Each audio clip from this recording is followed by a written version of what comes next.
अस्सलाम वालेकुम। आज बना रही हूँ बहुत ही मज़ेदार और बहुत ही यम्मी से नूडल सूप।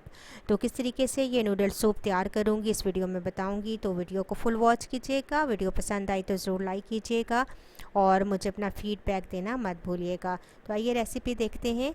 यहाँ पर लिया एक पैन और पैन के अंदर मैंने शामिल कर दिया 1 से 1.5 लीटर पानी, क्योंकि मैं जो नूडल्स तैयार कर रही हूँ वो है फैमिली पैक, और फैमिली पैक के अंदर होते हैं 4 पैकेट्स नूडल्स के। और यहाँ पर मैंने चिकन फ्लेवर इस्तेमाल किया है, आप चाहें तो कोई भी फ्लेवर यूज़ कर सकते हैं।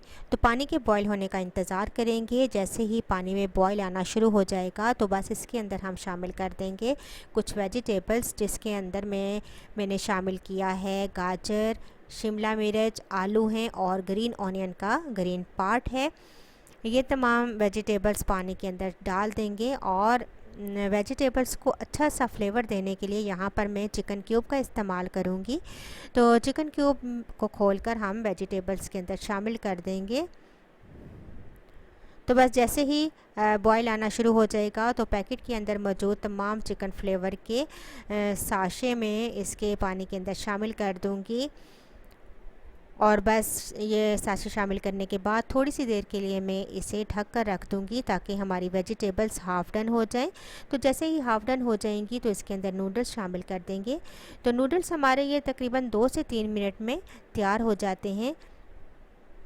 तो 2 से 3 मिनट के बाद बहुत ही अच्छे से हमारे ये नूडल्स तैयार हो जाएंगे। तो बस हम इसे मिक्स करेंगे तमाम नूडल्स को। और चूँकि ये चिकन फ्लेवर है तो स्पाइसी नहीं होता, तो मैं थोड़ा सा स्पाइसी करने के लिए इसमें शामिल करूँगी चिली गार्लिक सॉस। तो आप चाहें तो इसमें कुटी हुई लाल मिर्च भी शामिल कर सकते हैं या फिर काली मिर्च भी ऐड कर सकते हैं। तो यहाँ पर मैं ये चिली गार्लिक सॉस ऐड करूँगी और इसके बाद इसे मिक्स करूँगी ताकि तमाम जो सॉस है वो नूडल्स के अंदर मिक्स हो जाए। तो बस हमारे नूडल्स रेडी हैं, मैं इन्हें डिश आउट करूँगी। तो देखिए बहुत ही मज़ेदार से हमारे नूडल्स तैयार हैं। तो बस हम इन्हें डिश आउट करते हैं। तो देखिए कितने मज़ेदार और कितने यम्मी से नूडल्स हमारे लग रहे हैं। ज़रूर ट्राई कीजिएगा और मुझे अपना फीडबैक ज़रूर दीजिएगा। इंशाल्लाह एक नई वीडियो के साथ दोबारा हाज़िर होंगी। अल्लाह हाफ़िज़।